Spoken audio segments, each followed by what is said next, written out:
Setiap usai kegaduhan atau perubahan kekuasaan, yang susah move on biasanya pemilik suara, yakni rakyat jelantah. Hingga ada sebutan kecebong dan kadrun sejak 2014 hingga 2019 sampai kini. Yang satu NKRI harga mati, satunya lagi NKRI harga melawan. NKRI yang harga mati nggak bisa ditawar-tawar adalah Negara Kesatuan Republik Indonesia. Sementara NKRI harga melawan ada pada yang meyakini NKRI sebagai negara khilafah Republik Indonesia. Bagaimana khilafah dan republik, ya itu suka-suka mereka saja.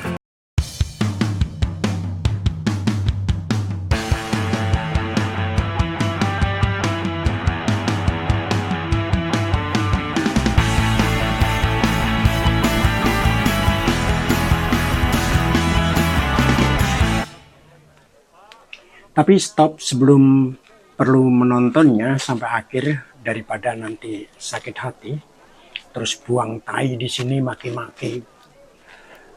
Karena postingan politik di Mata Jogja ya hanya bagi mereka yang terbuka dengan pemikiran liar dan tidak harus sama, karena kita menginginkan Indonesia menjadi lebih baik dengan juga menghargai perbedaan pendapat di antara kita.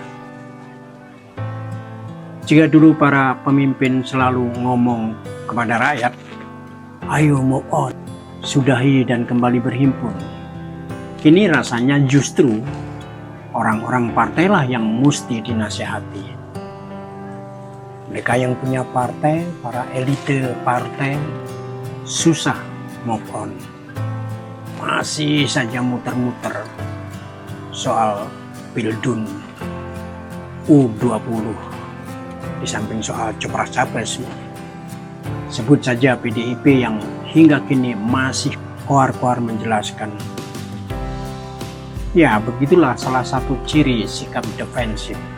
Terakhir Om Kumis, wali kota bekas di Solo, selain keperucut ngomong restu Bu Ketum sudah turun ke GP, nggak taunya sebagaimana dibilang Bambang Pacul, mungkin Om Komis ngelindur atau mimpi dan buru-buru Om Kumis minta maaf ketika kena semprot Sekjen Hasto Kristianto. Banyak cerita lucu di partai Om Kumis ini. Sebelumnya Om Kumis masih secara heroik mengatakan tidak mungkin pembatalan Indonesia sebagai tuan rumah Pildun U20 karena IWK dan GP. Mengapa? Ya karena dua orang itu sama-sama orang deso, wong deso. Bagaimana mungkin wong deso, kata Om Kumis, bisa mempengaruhi organisasi internasional dengan anggota 164 negara? Nggak mungkin. Demikian logika Om Kumis. Semakin daripada menjelaskan, si Om itu makin terseok-seok saking bingungnya membela sohib separtai agar elektabilitasnya tidak elek-elek banget, apalagi terjun bebas. Tapi sikap Om Kumis kiranya justru makin mengerikan. Bagaimana kalau malahan terjun bebas hingga nama GP hilang dari bursa pencapresan? Karena meski semula misalnya memang sudah memilih seseorang, tapi kalau pilihannya yang masih rahasia, disinggung-singgung, diorder, diendas-endasi istilah Prancisnya, bisa jadi balik kanan gerak, nggak jadi dicalonin. Apalagi bagi seorang yang sudah sepuh, super senior, powerful, mendapat amanah syah dari Kongres, itu kayaknya pantang didahuluin para petugas partainya.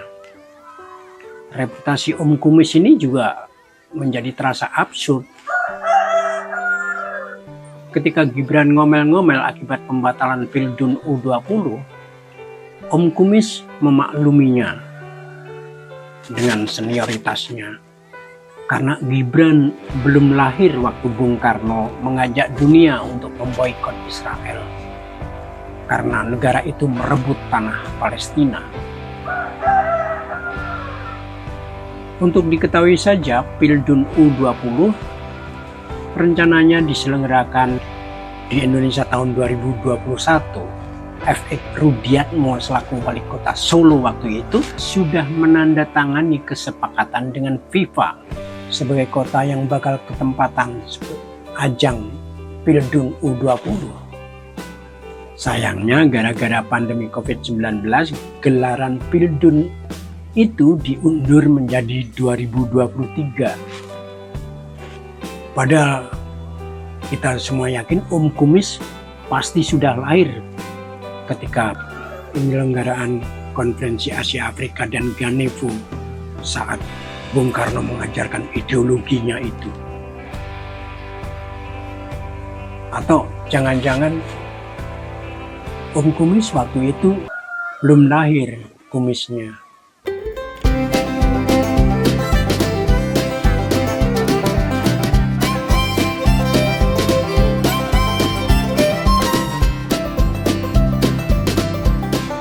Kasus yang menimpa PDIP berkait pernyataan penolakan timnas Israel main di Indonesia dalam Pildun U20 membuktikan bahwa demokrasi masih ada. Demokrasi pinggiran sebagaimana makna frasa demos dan kratos. Kekuasaan relatif agak benar-benar di tangan rakyat. Yakni ketika rakyat kecewa dan bersuara meski hanya melalui segi polling. Meski ada lembaga survei yang dipesan oleh PDIP menyodorkan hasil 67% masyarakat Indonesia menolak timnas Israel. Toh ada lembaga survei lainnya lagi yang tidak dipesan oleh partai manapun menyodorkan angka 80% masyarakat Indonesia tidak mempermasalahkan timnas Israel main di Indonesia. Mana yang benar? Jangan dijawab bahwa yang dibayar adalah yang benar. Karena ada kalanya yang membayar juga belum tentu benar. Namanya juga survei. Akan sangat tergantung pada cendelan. Reaksi-reaksi publik yang muncul dari elite PDIP jangan-jangan cerminan dari apa yang sering dikatakan mereka. Siap menang, siap kalah sebagai petarung. Yang artinya justru sesungguh-sungguhnya tidak siap menang dan tidak siap kalah. Itu kalau merujuk cara pembacaan dengan logika terbalik seperti saran Mbah Pram dari Bumi Manusia. Karena nggak siap menang dan nggak siap kalah ya jadinya reaktif. Saking reaktifnya nyamber kemana-mana.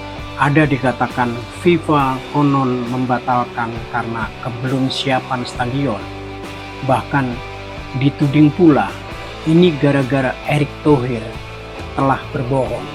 Makanya Erick Thohir diminta berterus terang apa sesungguhnya yang terjadi. Padahal kalau lapangan belum siap, bagaimana FIFA berani menetapkan jadwal drawing tanggal 31 Maret 2023 di Bali. itu benar-benar absurd dan tidak bisa dimengerti. Drawing adalah katakan semacam pengundian untuk para peserta Piala Dunia U20. Apakah FIFA akan seceroboh itu? Drawing sebagai penanda jadwal dan pengundian pertandingan sudah melewati tahapan-tahapan semuanya, termasuk kesiapan teknis penyelenggaraan, apalagi tempat penyelenggaraan. Dan itu artinya apalagi sudah tentu dalam drawing mengundang 24 negara sebagai peserta.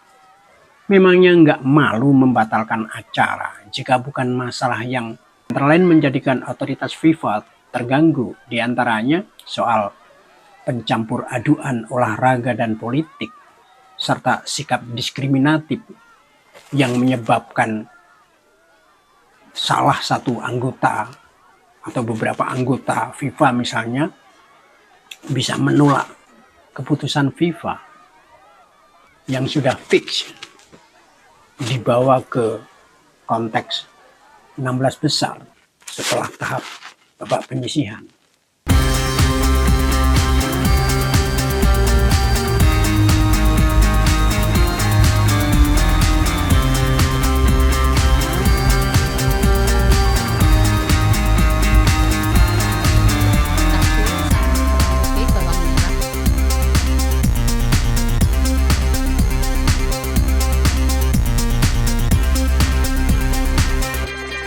Sulit untuk membantah dengan alasan yang gagah sekalipun. Sekali lagi, kalau soal ideologi Bung Karno, ya benarkah yang dimaksudkan itu ideologi? Apalagi ideologi Bung Karno. Apa ideologi Bung Karno dan bagaimana konstitusi kita yang sering disebut-sebut sebagai alasan? Bagaimana juga cara pandang Soekarno pada tahun 50-an, kemudian harus dibaca pada tahun 2023, sekitar 70-an tahun lampau. Demikian juga apa yang dimaksudkan dengan alasan konstitusional kita yang sering disebut sebagai alasan. Entah itu yang namanya pembukaan atau preambul Undang-Undang Dasar kita, juga demikian Permenlu nomor 3 tahun 2019 yang sebenarnya adalah pedoman bagi pemimpin daerah ketika bekerja sama dengan pihak luar negeri untuk event internasional yang menyertakan negara luar sebagaimana Pildun U20 ini. Itu adalah mutlak kewenangan yang diatur oleh pemerintah pusat, bukan oleh daerah. Meski untuk koordinasi, Pimda, pimpinan daerah, menandatangani komitmen sebagai co-host, seperti yang dilakukan oleh Iwayan Koster, Gibran Raka Buming Raka, sebagai yang ketempatan. Lah ini gubernur pembantu pemerintah pusat di daerah melawan keputusan di atasnya. Dalam waktu yang sangat mepet, sama-sama di bulan Maret untuk acara drawing, IWK mengatakan Bali ada ancaman keamanan, juga adanya trauma bom Bali. Padahal Kapolda Bali membantah pernyataan itu. Bali dikatakan kondusif. Maka Gubernur Jawa Tengah lebih heroik lagi memberikan pressing dengan alasan ideologi Bung Karno, konstitusi itu yang lebih penting untuk ditegakkan.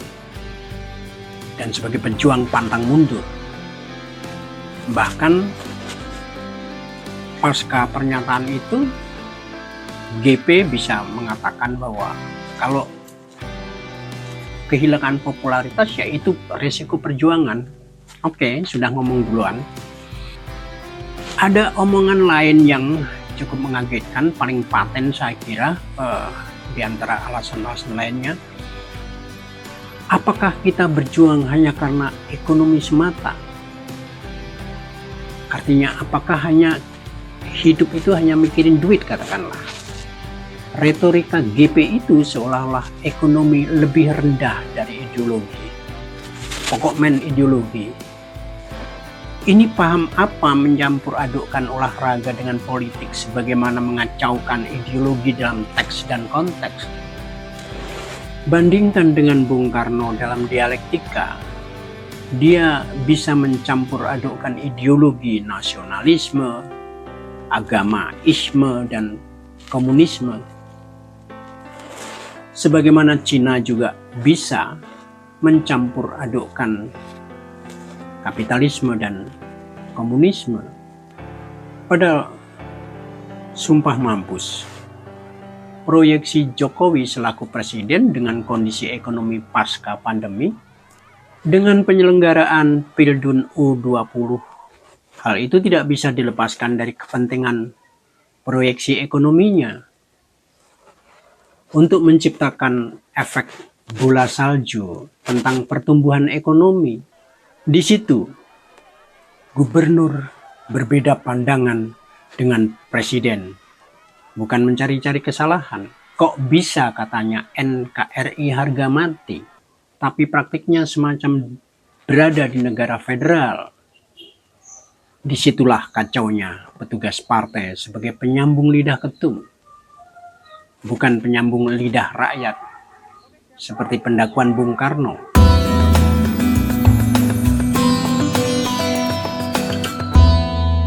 Saya tidak sedang menguliti seseorang yang digadang-gadang jadi capres, mungkin salah satu capres dukungan berat Anda. Jadi nggak usah baper kecuali tidak bisa menerima sebagai pembelajaran. Karena konteksnya bukan pada persoalan capres-capres, tapi bagaimana demokrasi ditegakkan dengan disiplin, dengan aturan, dengan hierarki, dengan konstitusi juga, supaya tidak terjadi kekacauan yang memalukan, faktual, fix. Apa yang terjadi tentang pembatalan Pildun U20 itu sangat memalukan. Itu presiden buruk, menunjukkan bagaimana kita sebagai bangsa dan negara yang tidak bisa dipegang komitmennya, bahkan juga dinilai oleh Israel sebagai negara terbelakang, karena kita juga dinilai menjadi negara yang diskriminatif. Kalau soal penjajahan, agresor, bagaimana sikap Indonesia dengan Cina yang menjajah Taiwan, mungkin juga India, mungkin juga Saudi Arabia, atau katakanlah Amerika. Jadi jangan sok-sokan bergagah-gagahan. Saya menulis karena juga merasa kasihan amat, makin ambyar dan mencari-cari kesalahan pada pihak lain. Dan celakanya PDIP sendiri misalnya tidak pernah memberikan pembelajaran politik kepada rakyat dalam praksis berpolitiknya. Tiba-tiba bisa ngomong soal ideologi politik yang tidak bisa ditawar-tawar. Ideologi yang mana? Makanya pantesan anak-anak muda bereaksi dengan retorikanya yang khas. Siapa itu Bung Karno? Gila, pahlawan proklamator, tidak dikenali atau dinisbikan. Senyampang itu retorika GP soal perjuangan tak semata-mata urusan duit, menunjukkan GP ini mementingkan ideologi untuk kebahagiaan rakyat. Padahal presiden mementingkan ekonomi untuk kebahagiaan rakyat juga. Tetapi apakah hal itu juga bukan ideologi? Ideologi itu apa sih? Jangan-jangan ngertinya yang dinamai ideologi berarti sekadar ideologi politik, atau lebih sekadar lagi ideologi partai politik. Ideologi hanyalah abstraksi yang di-frozen dalam kata-kata untuk meyakinkan bahwa demokrasi penting agar rakyat mempercayakan pada wakil-wakilnya yang disebut politikus. Sementara faktanya acap atas nama demokrasi, kekuasaan di tangan rakyat hanya untuk politik tipu-tipu, kayak placebo di dunia kedokteran. Sebagai pamungkasnya, Sekjen PDIP mengatakan jika dipaksakan pelaksanaan Pildun U20 di Indonesia sebagai skenario brutal katanya. Waduh, bayangkan jika endingnya Jokowi kena impeachment karena melanggar konstitusi dengan mengizinkan timnas Israel U20 main di Indonesia.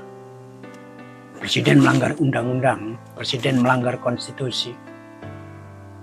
Emangnya dalam impeachment itu Jokowi tidak punya hak menjawab? Kalau demikian juga apa guna koalisi pemerintahan di Senayan? Saya kurang tahu siapa yang punya skenario brutal di situ, yang disebut atau yang menyebut. Bagi saya demikianlah psikologisme mayoritas jika terpojok. Padahal PDIP bukan mayoritas mutlak.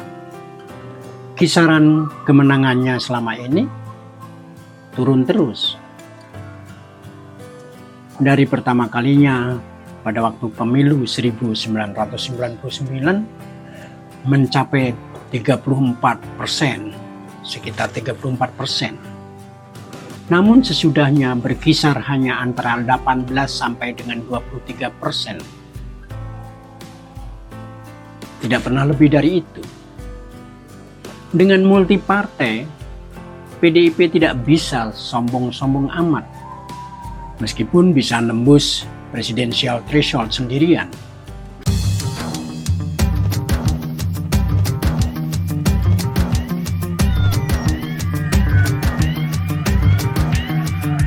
Ini soal kualitas politik kepemimpinan.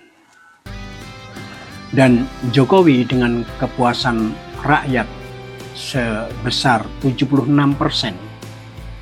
memang inline dengan kehendak rakyat jelantah mayoritas. Sehabis menyampaikan kekecewaan, meski tidak se-eksplisit Gibran, Jokowi dengan segera move on. Banyak pekerjaan menunggu. Tidak lama kemudian ke Sulawesi meresmikan peluncuran kereta api pertama kali bagi Indonesia Timur. Tidak lebih dari 2 minggu saja terjadi OTT KPK bahwa dalam proyek perkereta apian di Sulawesi itu ada yang melakukan korupsi. 20 orang terlibat. Pejabat pemerintah, pejabat departemen dan swasta. Benar-benar biadab. Habis dari sana, belum lama lalu malah berusukan ke pasar. Bahkan full day di Solo bersama GP yang 2 kali ditawari semobil. Sholat tarawih pula bersama, tidak perlu lewat pintu samping seperti ketika sholat Jumat di Sheikh Zayed Solo. Bagai elang terbang sendirian, Jokowi bukan bebek lumpuh di pematang sawah. Dalam pada itu, PDIP masih saja sibuk menangkis berbagai serangan. Mbok sudah, mingkemlah. Kebenaranmu tetap akan muncul walau kau diam. Tapi kesalahanmu takkan bisa kau tutupi dengan busa kata-kata, ideologi dan konstitusi. Rasa izin, minta maaf dan perbaiki tampilanmu ke depan, sekiranya pinter. Kalau nggak pinter ya biasanya nyalah-nyalahin wong deso. Emangnya wong deso nggak bisa mempengaruhi FIFA. FIFA takjub dengan Indonesia karena 180-an juta wong deso adalah penonton bola terbesar di dunia. Dan itu aset, investasi.